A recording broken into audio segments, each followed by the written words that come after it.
श्रीमन नारायण नारायण नारायण श्रीमन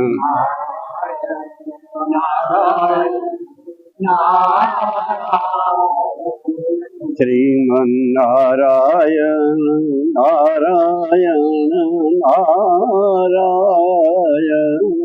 श्रीमन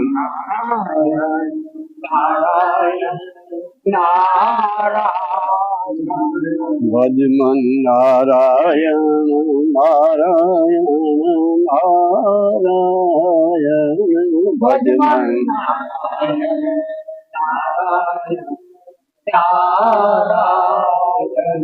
भजमन नारायण नारायण नारायण भजमन नारायण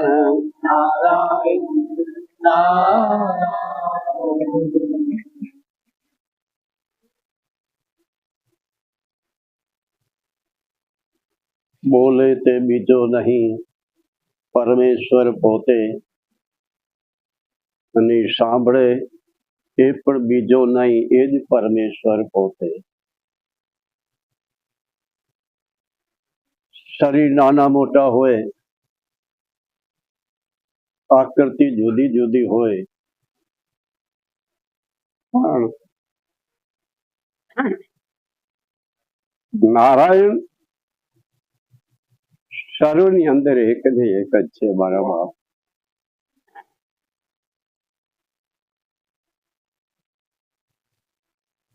कबीर हुआ एक पनिहारी अनेक, बर्तन सब न्यारे न्यारे, पानी सब में एक. सर्वव्यापक परमात्मा કોઈ એવી જગ્યા નથી કે જ્યાં મારો નારાયણ ન હોય. પણ જીવનમાં જ્યાં સુધી સત્સંગ ન મળે ત્યાં સુધી નારાયણના દર્શન થઈ શકતા નથી. સત્સંગની બહુ જરૂર છે મારા બાપ. માનવ શરીર મળે તો માનવતા તો મને અને તમને ઊભી કરવી પડે. માનવ જીવન એ તો મને અને તમને બનાવવું. શરીર તો મળે જ, પણ માનવ જીવન ક્યારે બને? ત્યારે જીવનમાં સત્સંગ મળે ત્યારે. સત્સંગ ક્યારે મળે? ત્યારે અંદરથી જિજ્ઞાસા, પ્યાસ કે કોઈ સંતનો આશ્રય,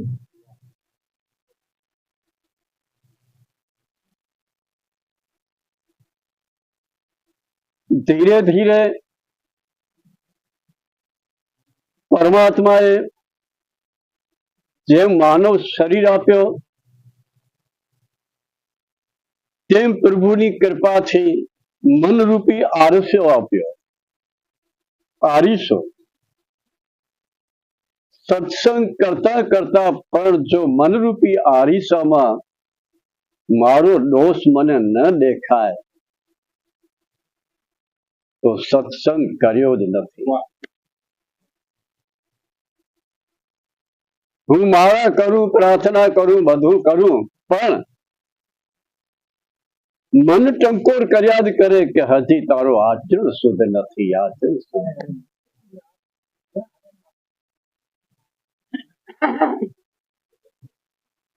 આચરણ શુદ્ધ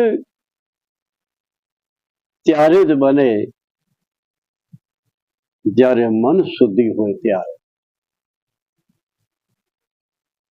મન અશુદ્ધ હોય તો આંખ અશુદ્ધ હોય.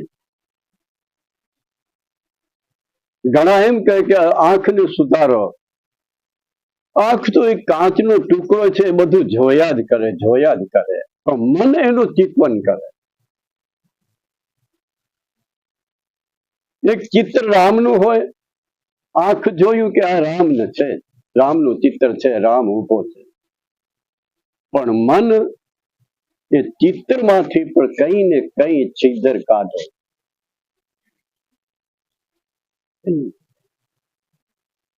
તો આંખ ખાલી જુએ છે, પણ જે મન છે એ એનું ચિંતન કરે. તમારા વિચાર શુદ્ધ છે કે અશુદ્ધ, એ તમારો મન તમને કહે. મન એક એવો તત્વ પરમાત્માએ આપ્યો છે મને અને તમને, કે મનથી રામ નામ જાપ, મનથી રૂપના દર્શન.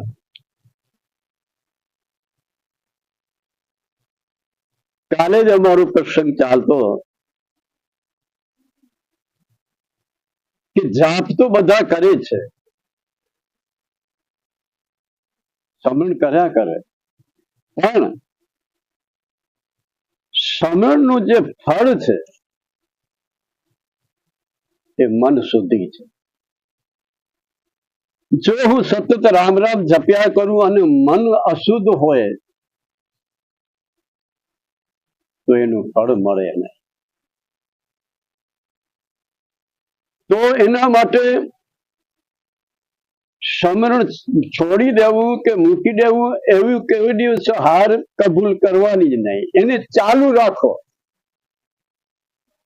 રામ જાપ ચાલુ રાખો, કારણ કે નામનો એવો પ્રભાવ છે, નામમાં એવી શક્તિ છે, નામમાં એવો તેજ છે, તમારી આકૃતિ તેજસ્વી બની જાય, તમારો મન છે પ્રસન્ન બની જાય.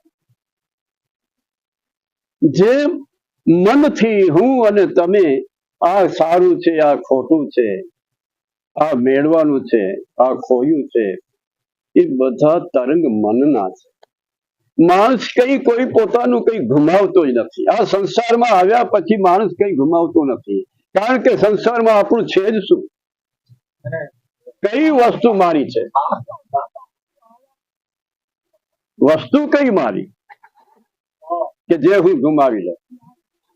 જે વસ્તુ જ નથી તો પછી ગુમાવવાનું સવાલ ક્યાં આવ્યો? તો બાપ, ગુમાવવાનું એટલું જ છે કે જો માનવને સત્સંગ ન મળે તો જિંદગી ગુમાવી નાખે. જીવનમાં જો સત્સંગ ન મળ્યો તો સમજી લેવાનું કે જીવન વ્યર્થા ગયું. બીનું સત્સંગ વિવેક ન હોય, મહાપુરુષોએ કહ્યું છે. વિવેક એક એવો તત્વ છે, વ્યાસનારાયણનું ભાગવત છે, વ્યાસનારાયણનું ભાગવત છે, એમાં ઉલ્લેખ છે કે પુત્ર કોને કેવો, કોણ પિતા, કોણ પુત્ર, પિતાને તારણહાર કોણ, કયો પુત્ર? કે વિવેક રૂપી પુત્ર, એ પિતાનું તારણહાર છે. વિવેક પ્રગટ થાય તો બાપ માનું સેજે સેજે ભવસાગર કરી, જો વિવેક પ્રગટ થાય. મહાપુરુષો વારંવાર મને અને તમને પુકારી પુકારી કયા જ કરે છે કે આ માનવ શરીર જે મળ્યું છે એ અતિ દુર્લભ છે, અતિ દુર્લભ. પણ એ શરીરની અંદર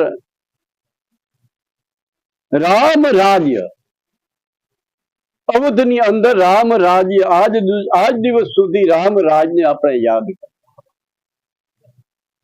વેપાર અવધમાં તો ન પહોંચાય, પણ અંદર તો રામ રાજ થઈ શકે કે નહીં? ઇન્દ્રિયો ઉપર તો રામ રાજ થઈ શકે કે ન થઈ શકે? પણ ક્યારે થાય? જ્યારે સંતનો સમાગમ હોય ત્યારે. જે ઇન્દ્રિયો આપણે કાબુમાં નથી, જે ઇન્દ્રિયો માંગે છે એ હું આપ્યા જ કરું છું. બાપ એને રામરાજ જ કહેવાય. રામરાજ તો એને કહેવાય કે જે પોતાની ઇન્દ્રિયોને સમજાવે અને રામ સાથે જોડી દે, એનું નામ રામ. રામ શરીર એ જ અયોધ્યા છે. આ જે પાંચ તત્વનું પૂતળો એ જ અયોધ્યા છે. અને એની અંદર, એના હૃદયની અંદર, હૃદય એટલે સિંહાસન છે અવધનો, અને એ સિંહાસન ઉપર મારો રામ રાજ કરી રહ્યો છે. પણ જ્યાં સુધી કામ, ક્રોધ, લોભ, મદ, મોહ, ઈર્ષા એ તત્વો જ્યાં સુધી રહેલા છે ત્યાં સુધી રામ રાજ્ય થઈ શકતો નથી. રામ રાજ્ય માટે તો મને રામ બનવું જ પડશે. અંદર ઇન્દ્રિયોનું ગુલામ, ઇન્દ્રિયો જે માંગે તે અનેક જન્મથી આપણે ઇન્દ્રિયોને ખૂબ ખૂબ આપ્યું, ખૂબ ખૂબ આપ્યું. પણ હવે મારે રામ રાજ કરવું છે. રામ રાજ ક્યારે થાય? જ્યારે તમે તમારી ઇન્દ્રિયોને સમજાવી લ્યો ત્યારે. ઇન્દ્રિયો ઉપર ક્રોધ કરવાની કોઈ જરૂર નથી મારા બાપ. ક્રોધ કરાય જ નહીં. સમજાય સમજાય સમજાય. મન એક એવો તત્વ છે કે જે સતત રખડ્યા જ કરે, ભટક્યા જ કરે. મારા હાથમાં લ્યો તો દીકરો યાદ આવે, મારા હાથમાં લ્યો તો પૈસો યાદ આવે. કારણ કે મનનો સ્વભાવ છે, ચંચલ છે. પણ એ મન ઉપર જ્યારે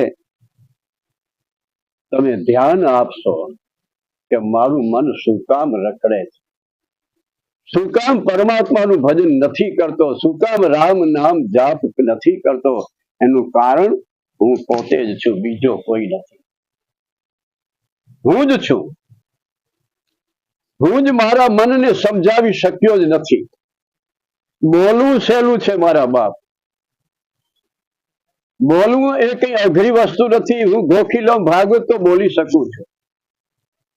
પણ જે અંદર મારો નારાયણ દર્શન ક્યારે થાય?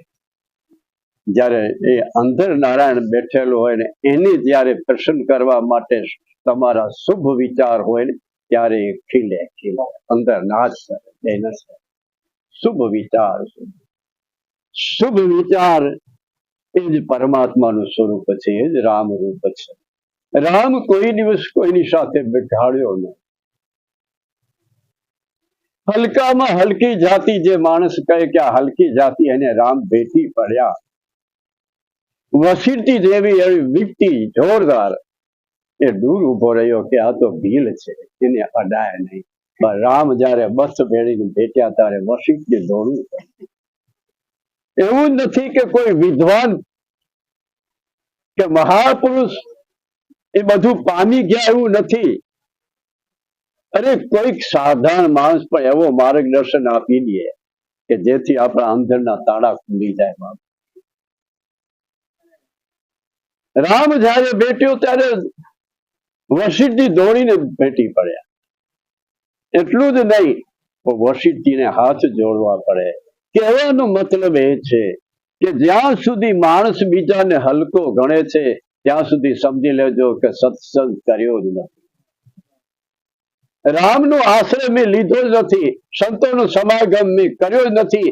આ જળ શરીર છે એ સત્સંગમાં હોય કે કથામાં હોય, પણ જ્યાં સુધી મન સુધી ન થાય, જ્યાં સુધી ભાવ શુદ્ધ પ્રગટ ન થાય, ત્યાં સુધી સમજી લેવાનું કે મેં હજી કાંઈ કર્યું જ નથી.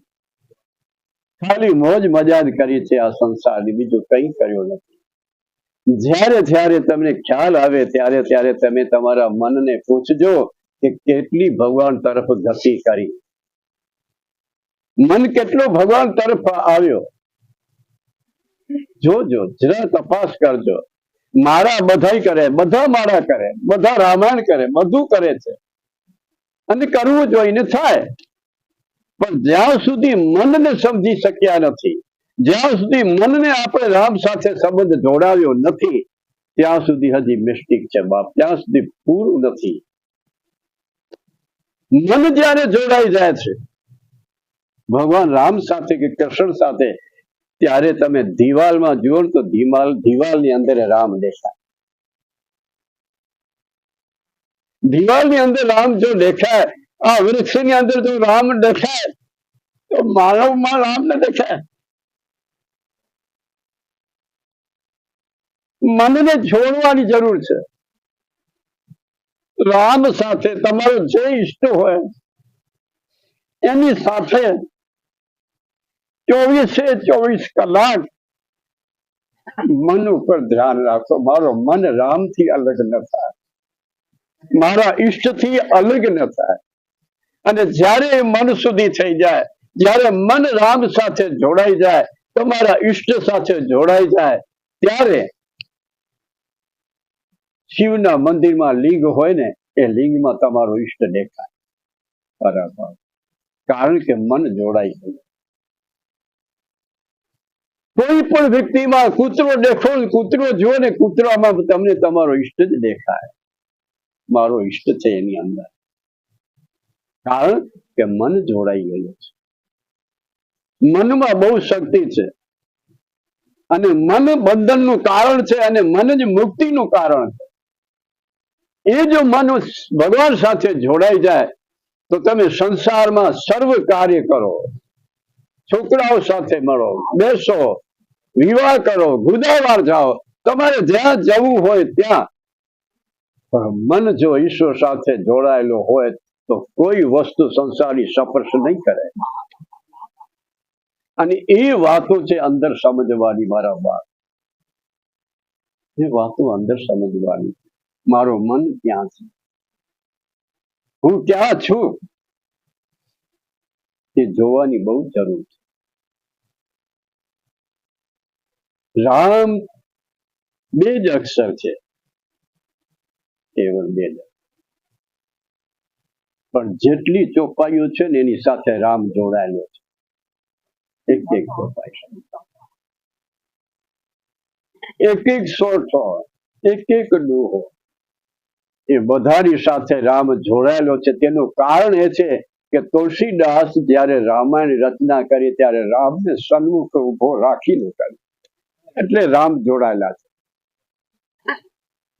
હું બોલું છું પણ રામને સન્મુખ નથી કરતો. તો હરેક વસ્તુ જે પરમાત્માને પ્રિય લાગે એવી વસ્તુ એની સાથે રામને જોડી.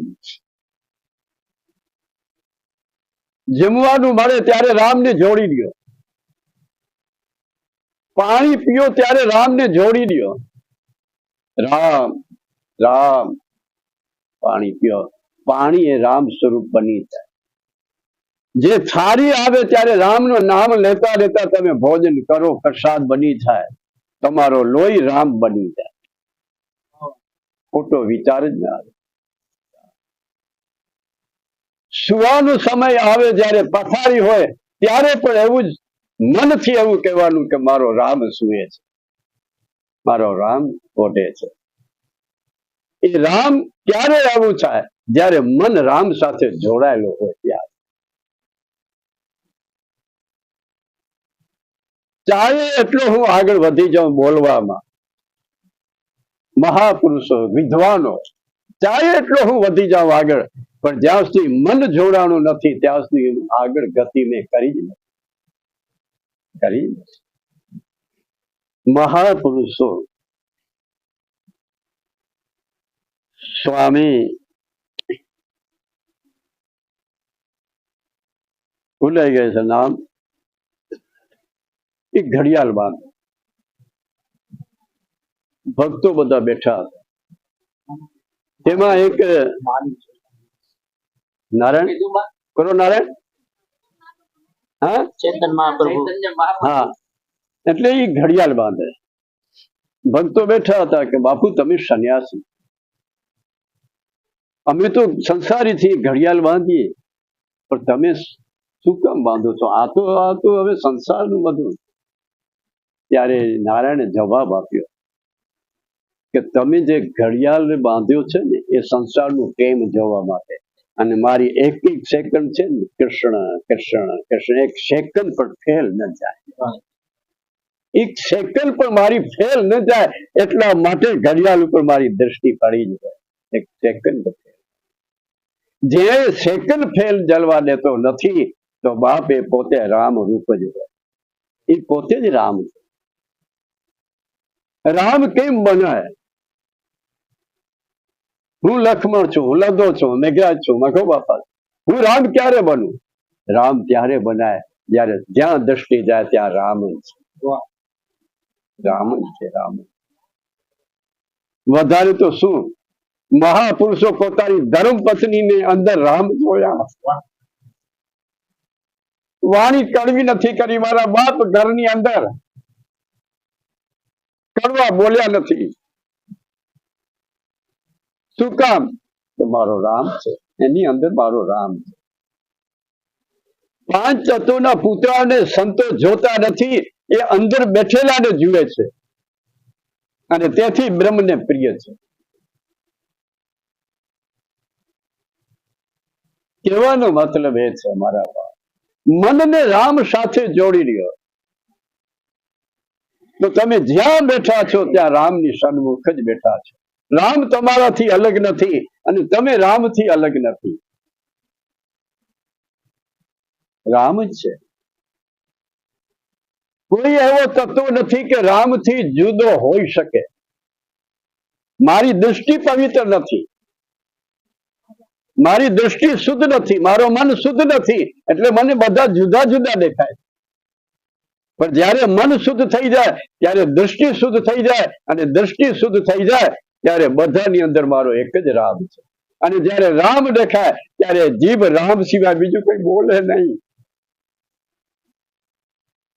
મીઠો અને મધુરો શબ્દ નીકળે મારા બાપ, બધાને વાલો લાગે. એ કૂતરો આવીને દોડીને પગમાં ઉભો રહે. કૂતરો, ગામનો કૂતરો આવી અને પગમાં ઉભો રહે. કારણ કે રામ છે. એ ભાવને જુએ. શુદ્ધ ભાવ એ જ રામ રૂપ છે. શુદ્ધ ભાવના એ જ મારો રામ છે. રામ ક્યાં? મૂર્તિમાં તો છે, મૂર્તિમાં નથી એવું ન જ કહેવાય.